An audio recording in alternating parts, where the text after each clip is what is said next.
हरे कृष्णा। हम भगवद गीता के चौथे अध्याय के श्लोक संख्या 14 का अध्ययन करने जा रहे हैं। चौथे अध्याय का नाम है दिव्य ज्ञान।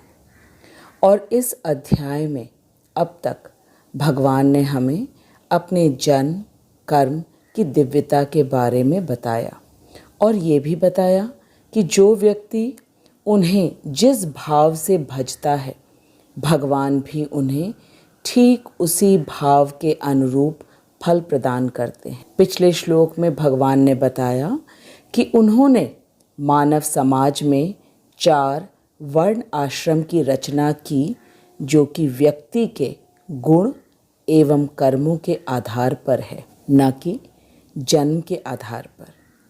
और भगवान ने इस वर्णाश्रम की व्यवस्था इसलिए की ताकि प्रत्येक व्यक्ति को प्रत्यक्ष या परोक्ष रूप से भगवान की सेवा का अवसर मिले और वह धीरे धीरे कृष्ण भक्ति की ओर अग्रसर हो, जो कि मनुष्य जीवन का सर्वोच्च लक्ष्य है। तो ये बात तो बिल्कुल स्पष्ट है कि कोई व्यक्ति अपने आप को ब्राह्मण न माने सिर्फ इसलिए कि उसका जन्म ब्राह्मण परिवार में हुआ है, बल्कि ब्राह्मण वह है जिसे अपनी इंद्रियों पर पूर्ण नियंत्रण हो तथा शम दम शौच का अभ्यास करता हो और ब्रह्म ज्ञाता हो। ब्रह्म जानाति इति ब्राह्मण। ब्राह्मण का मुख्य कार्य है ब्रह्म का ज्ञान लेना और पूरे समाज को देना। फिर भगवान ने पिछले श्लोक में अर्जुन से कहा कि उन्होंने संपूर्ण सृष्टि की रचना की, लेकिन फिर भी मुझे अकर्ता ही जानो। अब अर्जुन सोचने लगा कि ये कैसे संभव है। अर्जुन को इस प्रश्न के उत्तर के रूप में आज का श्लोक भगवान बता रहे हैं। आइए अब हम सबसे पहले श्लोक का उच्चारण करते हैं।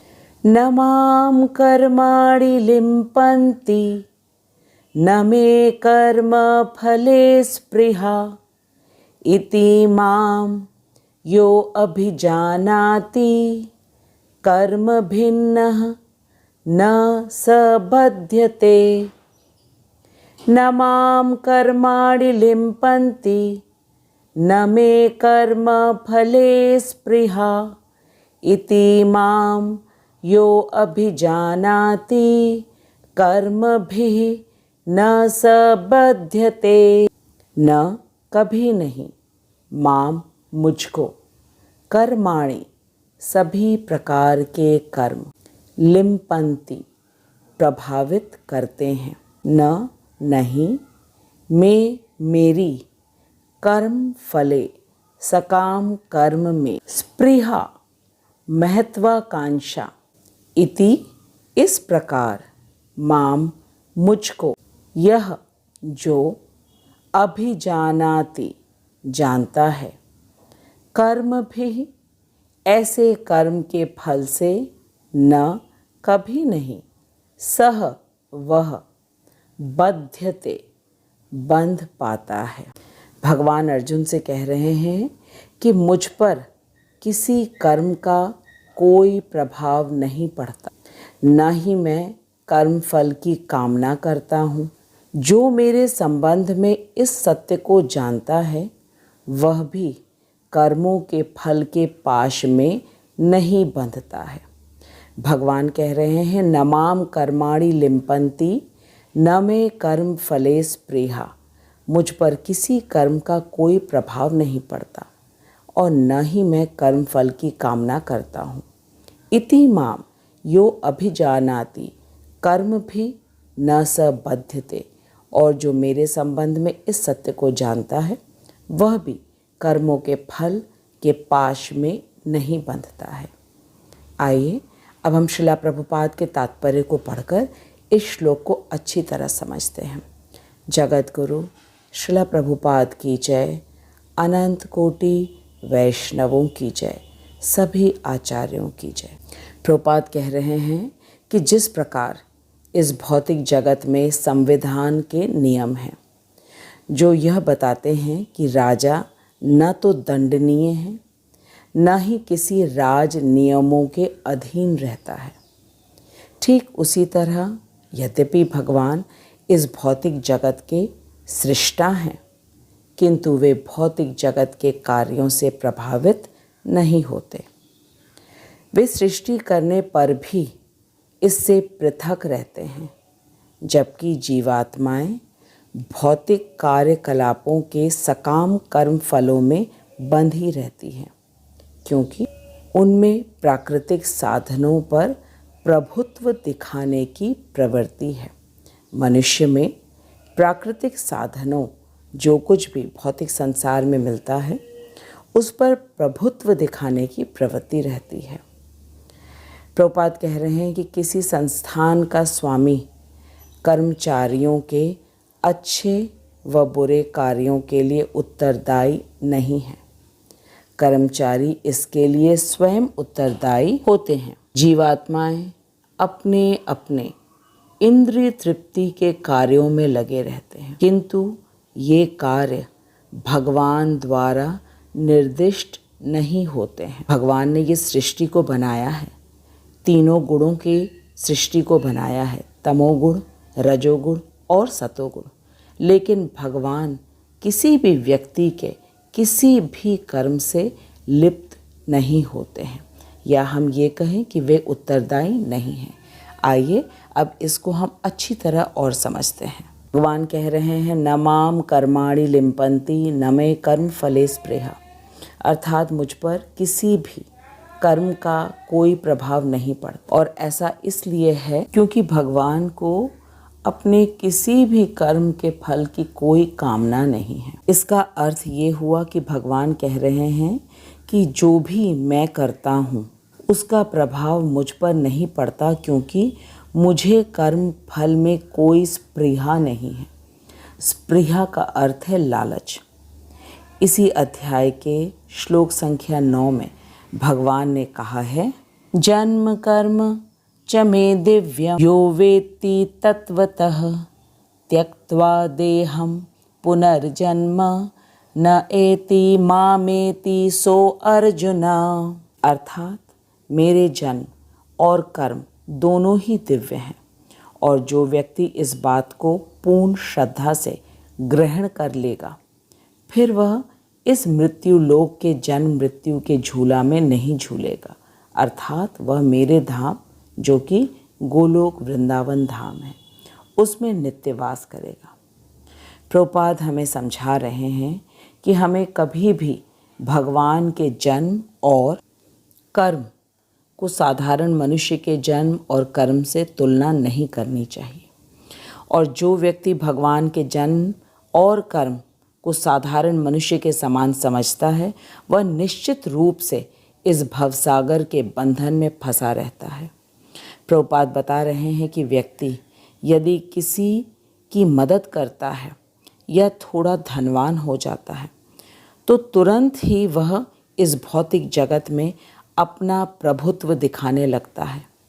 लेकिन भगवान की विनम्रता तो देखिए, उन्होंने संपूर्ण सृष्टि की, उसकी रचना की, फिर भी वे अर्जुन से कह रहे हैं कि मुझे अकर्ता ही जानो, क्योंकि भगवान कर्तापन की भावना से लिप्त नहीं है, तभी उन पर कर्म का कोई प्रभाव नहीं पड़ता। और ऐसा इसलिए है क्योंकि भगवान को अपने किसी भी कर्म फल में कोई स्पृहा नहीं है, कोई लालच नहीं है। भगवान को लालच भगवान को इसलिए नहीं है क्योंकि वे पूर्ण पुरुषोत्तम भगवान हैं, जिनको कुछ भी नहीं चाहिए इस भौतिक जगत से। सोचने वाली बात है कि जिन भगवान ने पूरी सृष्टि की है, भला उनको क्या चाहिए होगा इस सृष्टि से। वे आत्मा राम हैं, वे सच्चित आनंद हैं, वे नित्य हैं, परम सत्य हैं, पूर्ण ज्ञान से परिपूरित हैं और संपूर्ण आनंद में वे हमेशा रहते हैं।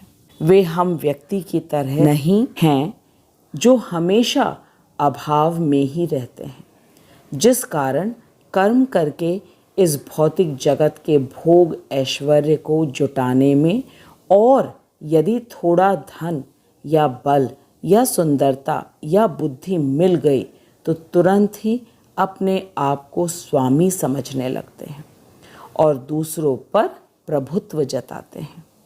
इसी कारण मनुष्य अपने कर्म फल के बंधन में फंस जाता है।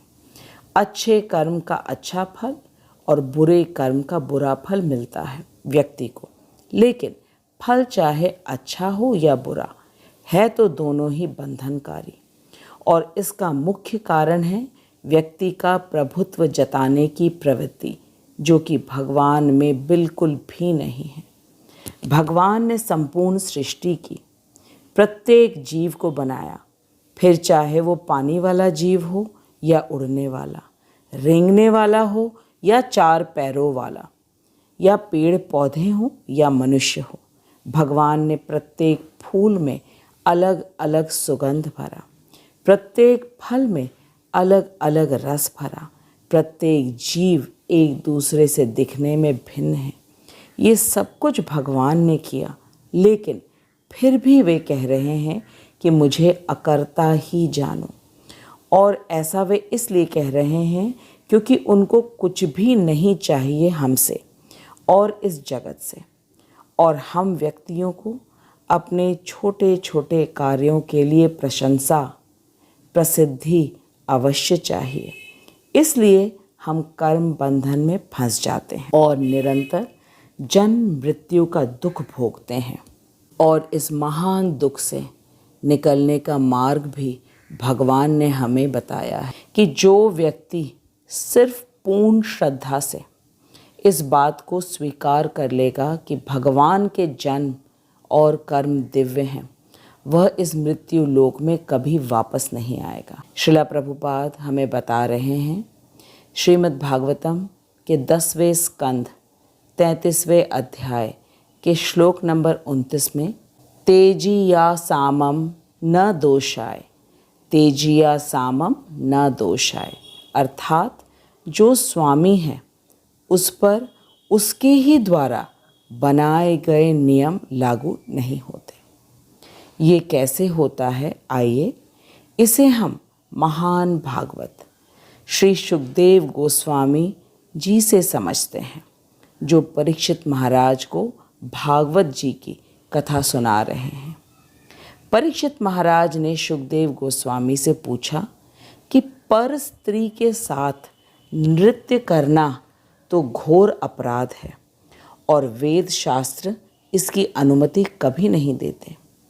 फिर कृष्ण ने किस प्रकार गोपियों के साथ नृत्य किया? इस बात पर सुखदेव गोस्वामी ने कहा कि कृष्ण परम पवित्र हैं, वे आत्मा राम हैं, उन्हें इस जड़ जगत की कोई भी वस्तु नहीं चाहिए। इसलिए जब कृष्ण गोपियों के साथ नृत्य किए या उनका आलिंगन किए तो उन्हें कुछ भी नहीं चाहिए था।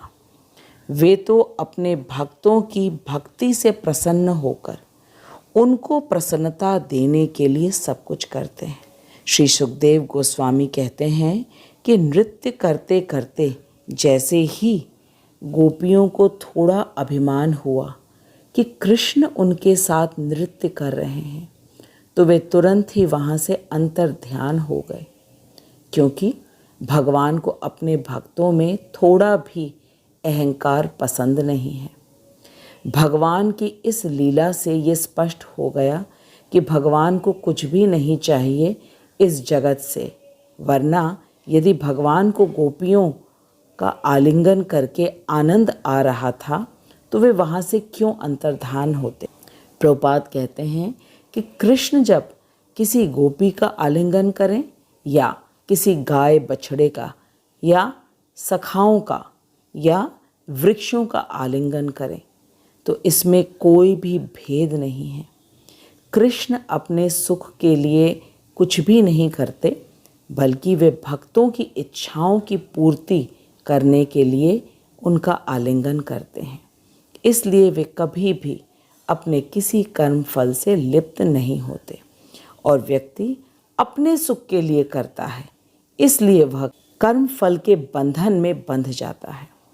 श्रील प्रभुपाद कहते हैं कि सूर्य जो कि भगवान के नेत्र हैं, वे ही अपने कर्म से नहीं बंधते। सूर्य की किरणें समुद्र पर पड़ती हैं, नदी पर, नाले पर, कीचड़ पर और मल पर भी पड़ती हैं, लेकिन सूर्य कभी भी दूषित नहीं होता, बल्कि सूर्य की किरणें जिस पर पड़े वह शुद्ध हो जाता है। ठीक इसी प्रकार गंगा माता का द्रवीभूत स्वरूप है। उनमें भक्त, अभक्त, पापी सभी स्नान करते हैं, मल भी तैरता है, लेकिन गंगा माता कभी अपवित्र नहीं होती, बल्कि उनके संपर्क में जो आता है वे सबको पवित्र कर देती हैं। श्रील प्रभुपाद हमें वर्षा का भी बहुत सुंदर उदाहरण दे रहे हैं। वर्षा तो हर जगह समान रूप से बरसती है। कहीं फूल के पेड़ उगते हैं तो कहीं कांटे के। जहाँ फूल के बीज हैं वहाँ फूल, और जहाँ कांटे के बीज हैं वहाँ कांटे का पौधा निकल आता है। इसके लिए वर्षा उत्तरदायी नहीं है। ठीक इसी तरह भगवान ने तीनों गुणों वाली सृष्टि की रचना की है, लेकिन इस सृष्टि के किसी भी व्यक्ति के कार्य के लिए वे उत्तरदायी नहीं हैं। जैसे बच्चे यदि कुछ गलत करते हैं तो माता पिता को उसका दंड नहीं मिलेगा, बिल्कुल इसी तरह हम सभी व्यक्ति जो भी करते हैं उसका कृष्ण पर कोई प्रभाव नहीं पड़ता है, क्योंकि उनको इस जगत से न तो कुछ चाहिए और न ही उनमें कर्तापन का भाव है। और हम मनुष्य को अपनी इंद्रिय तृप्ति के लिए इस जगत की वस्तुएं चाहिए और कर्तापन तो बहुत ज़्यादा है, या यूँ कहें कि कर्तापन का अहंकार है। थोड़ी भी सफलता अगर हमें मिल जाती है तो इस कारण से हम मनुष्य अपना प्रभुत्व जताते हैं और इसीलिए अपने कर्म के बंधन में फंस जाते हैं। भगवान ने आज के श्लोक में फिर से ये बताया कि इति माम यो अभिजानाति कर्म भिन्न कर्म भी न स बध्यते। भगवान स्पष्ट रूप से कह रहे हैं कि जो मेरे संबंध में इस सत्य को जानता है वह कभी भी कर्मों के फल के पाश में नहीं बंधता है। किस सत्य की बात भगवान कह रहे हैं? कि भगवान के जन्म एवं कर्म दोनों दिव्य हैं और भगवान को इस जगत से कुछ भी नहीं चाहिए। इस सत्य को जो जानता है वह भी इस भौतिक जगत में अपने सभी कर्मों को करता है, लेकिन वो कभी भी कर्मों के फल के पाश में नहीं बंधता। यहाँ ये बिल्कुल स्पष्ट हो गया कि कौन से व्यक्ति अपने कर्म फल के बंधन में फंसते हैं और कौन नहीं फंसते। भगवान बिल्कुल भी पक्षपात नहीं करते। वे हमारे किसी भी कर्म के उत्तरदायी नहीं हैं, क्योंकि कर्म करने की हमें उन्होंने पूर्ण स्वतंत्रता दी है। और बुद्धिमानी तो इस बात पर होगी कि हम भगवान की कही बात को अक्षराक्षर मान लें और अपनी बुद्धि ना लगाएं, भगवान को अपनी बुद्धि के बल से और अपनी इंद्रियों के द्वारा जानने का प्रयास करने में।